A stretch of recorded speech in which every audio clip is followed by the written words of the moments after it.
Hello everyone and happy February. Well, we have a whole lot to catch up since our last PCS Connection podcast. You know, one of the cool things that has taken place recently was the middle and high school all-county band concert. That's right, the middle and high school all-county band consists of select musicians from each middle and high school throughout the Putnam County School District. This year marks the 5th year of our middle school all-county band, and our school district is proud to announce our first ever all-county high school band, with over 200 Putnam County band students participating. Now, this is the first actual all-county band. Now that Monterey middle and high school band students are included, the all-county band event showcased the hard work and talents of all the students who participated. And joining us now is Dr. Jerry Buttrum, the Monterey High Middle School and High School Band Director. Yes, this is the first year Monterey High and Middle School has had a band, and I tell you what, I got to see him play at the Burke's adoption ceremony, and Dr. Buttrum, I can tell you, it was very gratifying. They did an excellent job, and you must be so proud. Very proud of our students. Even today we were talking about how in August we knew nothing about instruments at all, and today I said, check out how much you've already learned in such a short amount of time. So we're all proud of them up at Monterey. So what has this process been like? I know, I'm sure that the kids in Monterey have been waiting for the opportunity to have a band. So how did this all come about? So from my understanding, speaking to Miss Bree Wheeler, our principal at Monterey High, she had a phone call asking about the band program, and she said the reason why the band program has not been able to grow in the past years, this was the previous school year, that we did not have a feeder program. Okay. And so now and now at Burke's we have a 5th and 6th grade band, and 7th and 8th grade bands are split at the middle school level back up at the high school, and we have a high school band also. So we finally have differentiation of grades. Now, is this your first year at Monterey? This is my first year at Monterey, yes, sir. Now, where were you before? I have been in previous places. I was in Cumberland County at Pleasant Hill. Okay. And then before that in Smith County, and then I taught 12 years in North Carolina as well. Now, to come in and know that you're going to have to start a band, what was that like? Starting a band from scratch. Yeah. So luckily enough, there were some predecessors that had done a lot of work. Trevor Hyatt had really worked hard on trying to get a band program. Also, Sean Savage is there as well. He had worked with the band program. So there were some instruments there. We've been able to get enough to get started for this year, but we are slowly building to where we need to be. Okay. So it takes time, and like I told our administrators at Burke's and at Monterey, I said it will be a slow burn. That's the best way to put it, but it will happen. And so I think they're finally starting to see that process of just slowly getting all the pieces in place. Great. Well, how many students do you have participating in band? Currently, we have right about 60 students, 5th through 12th grade. That is outstanding. Yes. That is great. Now, obviously, this is kind of a performing band. Are you doing the marching band as well? The goal is for next year that we will have a proper marching band of starting with our students from 8th through 12th grade. Yeah. So our 7th graders coming up will be able to have that moment as well with them. We did play as a pep band at the last 2 football games this year. So we did already have some performance time at a football game. Well, I know we did shoot some video at the Burke's adoption ceremony of you playing the national anthem, then played a couple of pieces, and people were just blown away. You could just see the smiles of the folks from Burke's, from Monterey High School, and even the folks who were in attendance, just so appreciative of the fact that they now have a band. Yes, absolutely. The community support has just been outstanding. I'm very proud to have those folks come in and say, we're so glad. They caught me in the hall yesterday, but even in the community, when they see, it's like, wow, it's great to see the band finally coming back after 40 years of a hiatus. So tell us about the all-county band that had a huge event recently. I know a lot of people came out, but a lot of the band members from all across the county came together. What was that like? So all-county band for Putnam County at the middle school level has been around for 5 years. Brian Webster at Prescott South was the one that hosts. I think he was kind of our catalyst 5 years ago, from my understanding, being able to get that kind of started. But all of the middle school directors, Kyle Netherton, Tony Hibbard, Clint Isbell, they have been very adamant about getting that to continue year after year. What was great about with Monterey being our first year at Monterey this year, being there, we now have a true high school all-county. So this was the inaugural year for the high school band of all-county. So we finally had that in Putnam County for our school district. So David Talbert and John Oliver, the other high schools, they were there with us. And it's so great how we all work together. This is not a one-person job. It takes all 7 of the directors to make this happen for our students in Putnam County. And so to have that finally in Putnam County for our students is just wonderful. So the all-county event, we brought in Lisa Burden from Tullahoma, and she was conducting our middle school bands, and we had Dr. Miller, Jeffrey Miller from Tennessee Tech, the director of bands, was working with our high schoolers. And so they had a Thursday night 4-hour rehearsal, and they till 9 o'clock. And so these kids were troopers, and then come right around the next day, like we normally do for these festivals, and did a whole 12-hour day of rehearsals the next day. Wow. And then put on a concert at 7:30 that Friday evening. Really? Yes. So it's a lot of work for the kids, but man, the buy-in and the processes that they get, and then the musicality that they bring back to our classrooms from this event, it's just amazing to see how fast our students grow and how important this event is for our students. Yeah. So how many total band members were there, middle school and high school? We had right at, if I remember, about 240 students from middle through high school total. That's great. Yes. Yeah. And a good crowd? Absolutely. Absolutely. Yes. Awesome. Now, what's your musical background? Well, I started a band in White County, is where I grew up, in Sparta. And so 7th grade is when we were able to start. Carl Ballinger was my band director, and Gary Osbaugh. Then went to Tennessee Tech, and then when I moved to North Carolina, did my master's work at East Carolina, and just finished my doctorate back December before last, a year ago, at Liberty University. Oh, great. Yes. Outstanding. Yeah. So what instruments do you play? Saxophone is my main instrument. Okay. But a little bit of everything at this point to teach. Yes, absolutely. I would think, you probably have to play just a little bit. Just a little bit of everything. Now, is there one area of the band that is really taken off, where you have a lot of students, a particular instrument that they're wanting to play?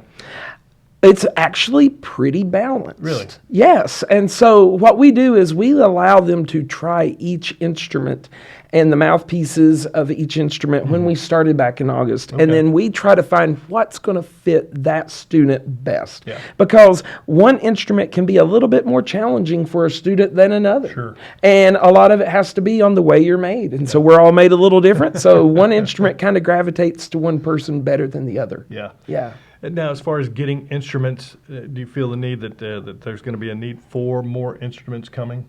Oh, absolutely. Yeah. And where do you get those from? Okay. Well, a lot of places we could get them from, but the biggest thing, we are fundraising. So at Monterey, we're about to do another fundraiser of butter braid.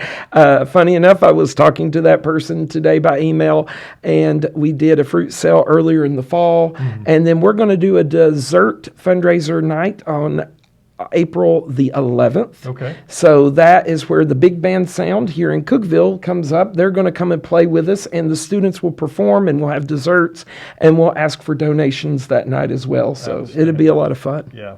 Yeah. How big do you think this can get?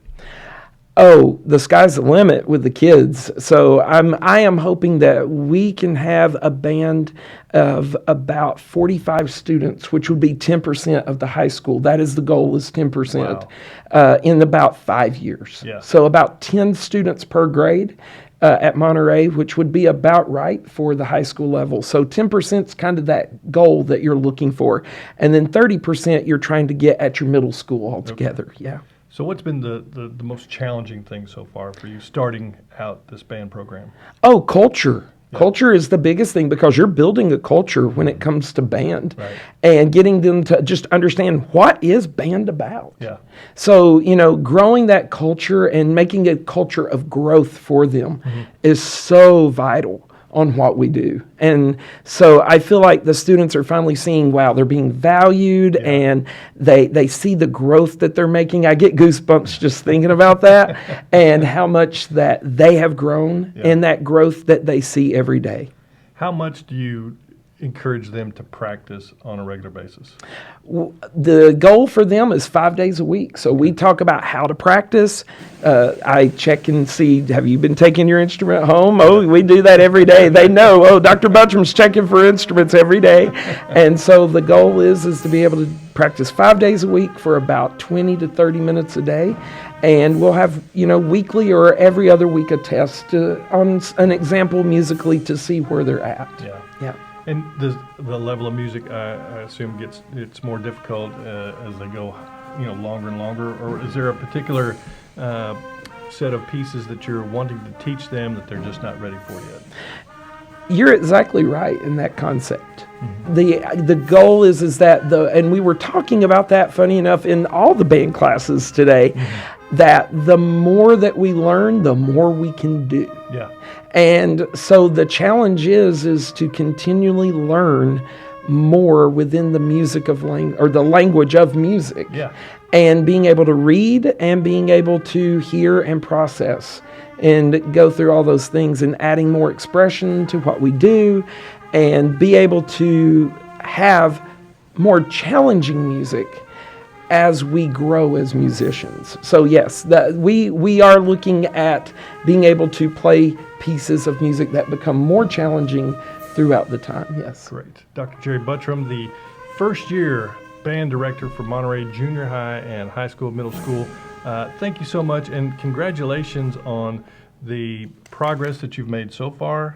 People really see the progress that you have made, and hope they continue to encourage. And changing that culture is going to be important. So hopefully you continue to change the band culture on the mountain. All right. Thank you. Joining us now for our supervisor roundtable to get 2025 kicked off, we have Dr. Bubba Winningham, who's over curriculum for grades 5 through 12. We have Jackie Vester, who is the career and technical education supervisor, and our data and testing man, Jason Stickler. And I guess one of the things we want to talk about right away is, when we talk about testing, we talk about high school students and ACT. Boy, we really had a nice bump in our ACT score this year. So, Jason, why don't you start off by telling us about that? Yeah, we did. We went from, we're talking about a composite score for the district. In 2023, last year, we had or the year before, we had 19.5 composite. And our most recent results came in and were 19.8 as a district. So, really proud of that as a district. Not only that, but the number of kids that scored a 21 or higher had a huge increase in that. The previous year, 38.6, and we're up to 42.3% of our kids now scoring 21 or higher. So why do you think, what attributes to the bump? Why are we doing better on the ACT score? I think we're focusing in instructionally in all of our content areas at the high school. And then, as you know, about a year and a half ago, we made a move from paper-based testing to online testing. And so I think we saw some bump there from going paper to online. It allowed students to, I think, complete more of the ACT in the time allotted. And so the number of questions that we're able to answer correctly, I think, a little more doable online than it is on paper. So a little bit of advantage there. But then, like I said, just the tremendous job that our teachers and admins doing at our high schools preparing students for the ACT.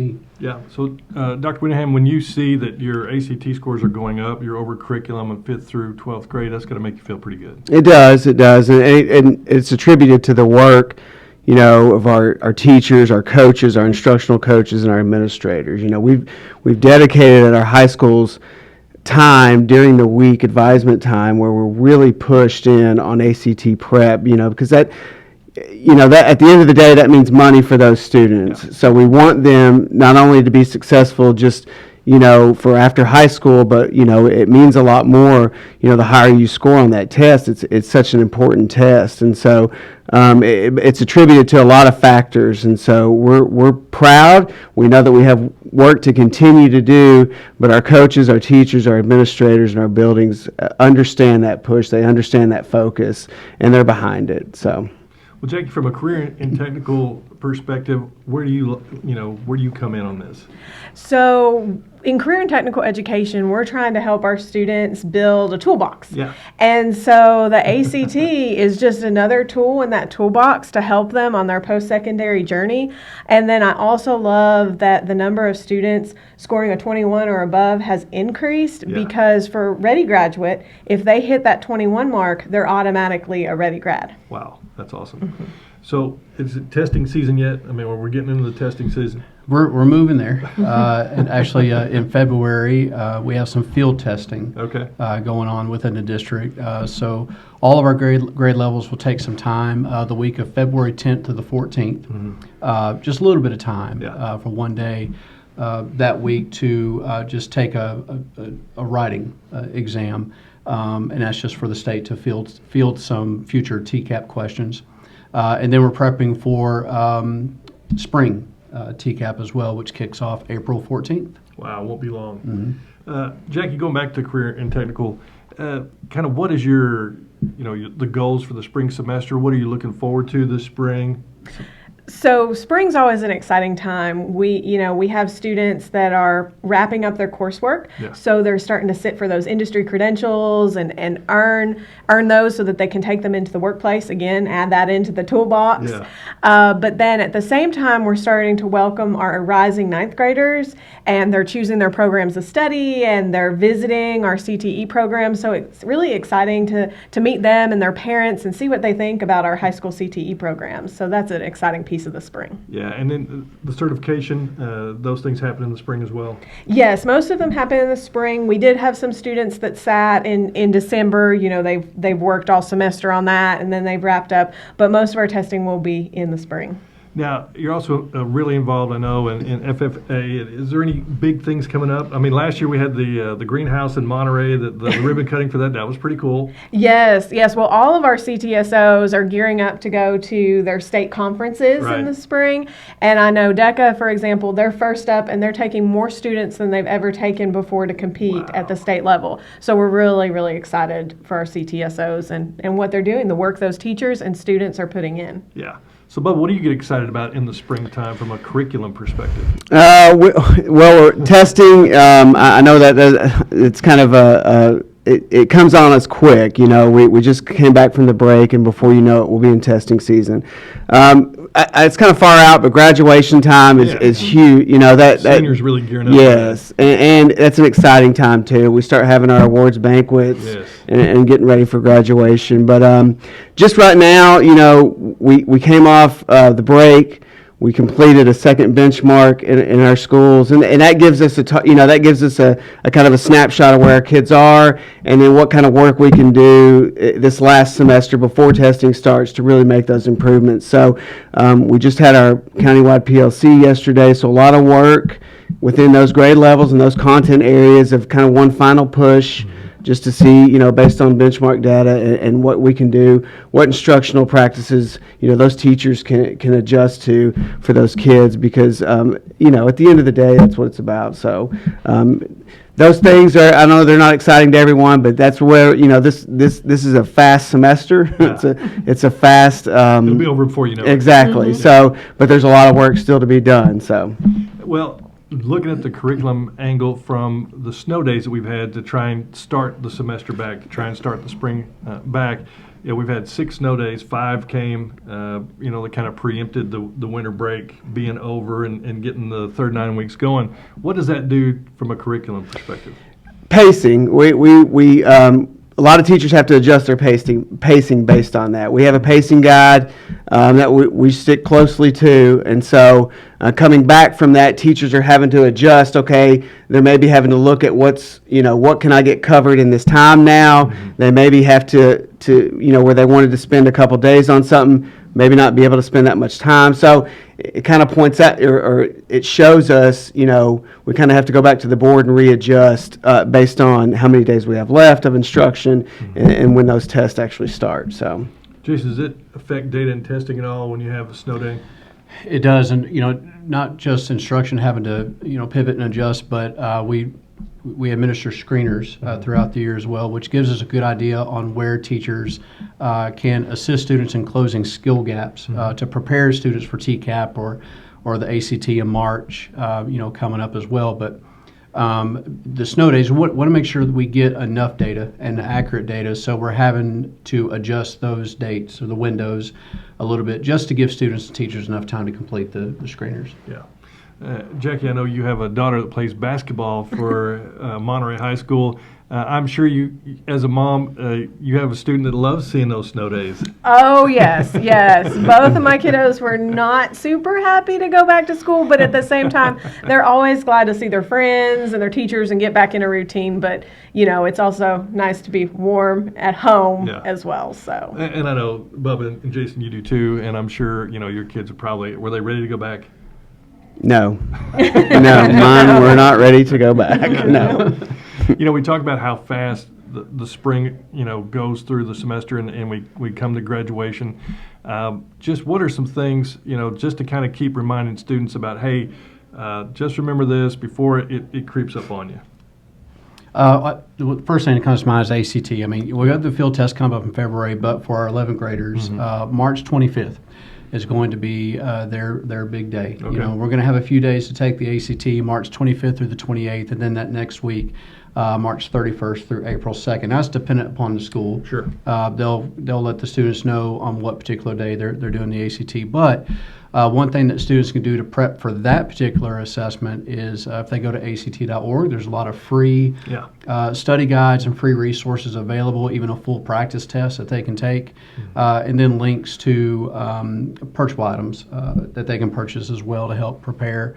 So I would just say, preparing for that ACT, don't let it creep up on you, because of everything that's at stake. The financial assistance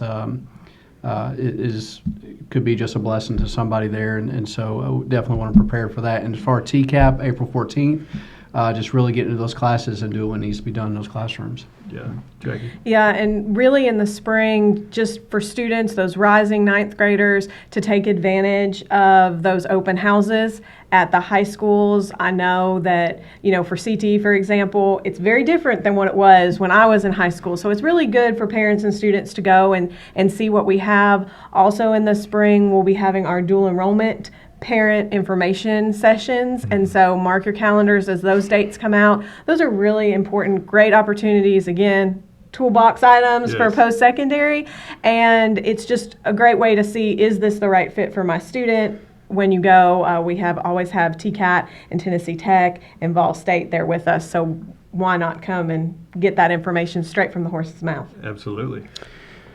Seniors, it's important right now. It's all about the seniors. They have a lot of information. I know the high schools are keeping them informed with scholarship opportunities, deadlines, things that they need to be aware about. So that's important for them to make sure they keep up with that as we go through this spring semester. And as we get to the end, you'll start to see middle schools will host, but kind of registration. They'll host registration days for where the high schools actually go into the middle schools and meet with parents and students. So that's big. That should be coming up. And then same thing with rising fifth graders. You'll have back to school nights as we get into this. So they'll be able to go to the middle schools that they're zone 2 are going to go to and walk through and see. So again, I know it's January, but we'll be talking about May before, we'll be in May before too long. So. Real quickly, favorite thing of the spring semester? Jason, what's your favorite thing? I was going to say testing, because, but Jason, come on! Data and testing guy. Testing is his favorite thing. I He's think in it at the right job. fishing season. Fishing season. Yeah. Yeah. For me, it's basketball season. Yeah. Yeah. Work I don't know, y'all doing personal. We're Work doing- related. Graduation is always, Yeah. that's always a fun time. It is. So, And seeing, and that's kind of my favorite thing too, because you see these kids that started out, in kindergarten, Right. and they've been in the school system all this time, and then they make that walk, and you see their families come, Yeah. and we'll be talking a lot more about that. But man, everything builds toward that. I mean, Yeah. everything builds toward graduation and what happens to Yeah. them after that. So it will be here before you know it. yes. Yes. Yeah. And we also want to wish our awesome boss a happy 50th birthday. We celebrated today. And is there any food left? Does anybody know if there's any food left? Yeah, I think there was plenty. Oh, yep. Plenty of leftovers. So, Well, Bubba, Jackie, Jason, thank you for being with us on our supervisor roundtable. And I'm sure we'll be tapping into your knowledge and schedules on what's coming up for the rest of the semester. But thank you so much. Thanks. thank you. And joining us now, a couple of 4-H Speech Award winners. We have Andrew Davis and Riley Schuyler. Andrew won first place, and Schuyler won second place. First of all, congratulations. That's awesome. Thank you. Yeah. So the biggest question I have right now is, have you been enjoying the snow days? Yes. Yeah. So, Andrew, what have you been doing during the snow days? I've read a lot and I've slept in. Yeah. Yeah. Riley, what about you? Oh, I also love to sleep. One of my favorite things to do with my family is to go sledding in the snow. Did you get to go sledding with this last snow that we had? did. Oh, awesome. Great. All right, so let's talk about the 4-H speech contest. Andrew, you have been involved in this before. Yeah. So tell us about winning first place, and what was your speech on? Yeah. So I won first place in the county speech. Right. And my speech was about how I have a voice in America's democracy through 4-H speeches. Wow. And what grade are you in, and where do you go to school? 7th, and I go to Prescott. Right. Riley, what was your speech about? So mine was on censorship Okay. and just different types of that, where it can affect people. Yeah. So tell us a little bit about that, because somebody who's been in journalism for a long time, that's very intriguing. Well, censorship, it can come in a lot of different forms, really, whether it's from the government or a private organization or corporate censorship, or whether it's on social media and just the act of taking posts down. Yeah. So as you both prepare for the sub-region that's coming up, are you going to use the same speech? Do you polish it up, or do you do something totally different? Andrew, what do you do? Yeah, so I use the same speech Okay. because I know that I've won before, Yeah. and I feel confident in my speeches. Yeah. So when you go back, do you think you delivered it as good as you can, or is there still room for improvement? Well, each year I see room for improvement, just a tiny bit, but I feel that I can do better each time, and each time I keep gradually improving. Yeah. Now, Riley, is this your first time in the 4-H speech contest? So I've been doing this since 5th grade. Oh, I just have awesome. never made it this far. Oh, well, how exciting is that you've made it this far? It's very exciting. Now, what do you think you need to do in order to win first place at the sub-region? Well, I need to definitely improve my speech just a little bit, just polish it off, and work on my delivery. Okay. And if we have any more snow days, you can do it then instead of Yes. sledding, right? Yeah. No, I'm just kidding. So going to Prescott, do you know each other? Do you see each other at Prescott? Do you guys know that you were going to be like in the 4-H speech contest together? Yeah. Yeah. Did you like compare speeches or anything like that? No, well, we don't have any classes together that I know of. Except Miss Nunn's class. Oh, yeah. Always forget about that one. Yeah. So what are some of the other speeches that you think might be good or might, give you a run? Did you hear any other ones that were good? No. I love the No. honesty. No. Love that. All right. Well, we don't really talk to our competitors because it's just by schools at the semi-regionals and counties. So. Really? Gotcha. So now, what happens at this next contest, and do you keep going from there? So this next contest is the last contest Okay. as 7th graders that we can participate in. Oh, really? Yeah. There's 11 counties in sub-regionals, and there's about 2,500 4-Hers that participate in this. Wow. And you're going to be participating in this one? Yeah. And where's it going to be? It's going to be at the Heidelberg's Pavilion. Wow. So that's pretty impressive. Are you anxious? Are you excited? Are you confident? How do you feel? I'm personally excited for this Yeah. because it's my first time advancing. Yeah. So Do you feel any pressure to repeat as first place? Yeah, a little bit of pressure. Yeah. Now, we talk about going to Prescott. What's your favorite subject? What do you like studying in school? I mean, that's a typical granddad question, isn't it? I mean, what's your favorite subject? What's your favorite subject? I love math and science. I can't decide which one at the moment. Really? Andrew? I like math because I like figuring out problems. Okay. What do you guys like to do in your spare time besides sleep? I like to read. Yeah. And that's all. What do you read? I read the Percy Jackson series. Okay. Awesome. What about you, Riley? I also love to read, and I like to just write little stories, start pretend books. Wow. Now I know that you still have a long road ahead to go through, finish up middle school, go to high school. But have you thought anything about maybe what you want to do with your life? What kind of career you want to go into? That's good. Don't worry about it. I want to go into the medical field just because I like helping people. And Oh, wow. Awesome. Very good. Well, two very impressive students, and so glad that you were able to make time. What are you looking forward to the most in the spring semester? Is there anything that really happens that you really enjoy besides the 4-H speech contest? Getting out of school? Getting out of school, yeah. We got a few months to go before you do that, though, right? Yeah. The archery season has just started up, so. That's right. The archery season, yes. Yeah. Do you do archery? I don't do archery. I've considered it, but Yeah.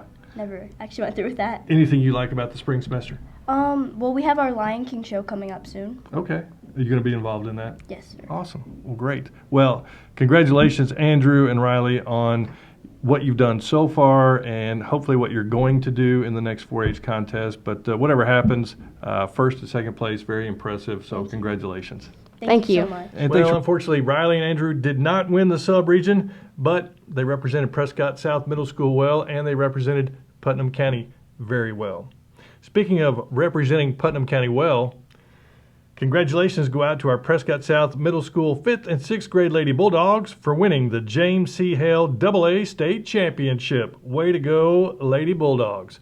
Well, that's going to do it for this week on the PCSS Connection Podcast. Be sure to check out our Facebook, Instagram pages, and our YouTube channel. Until next week, have a great week and God bless.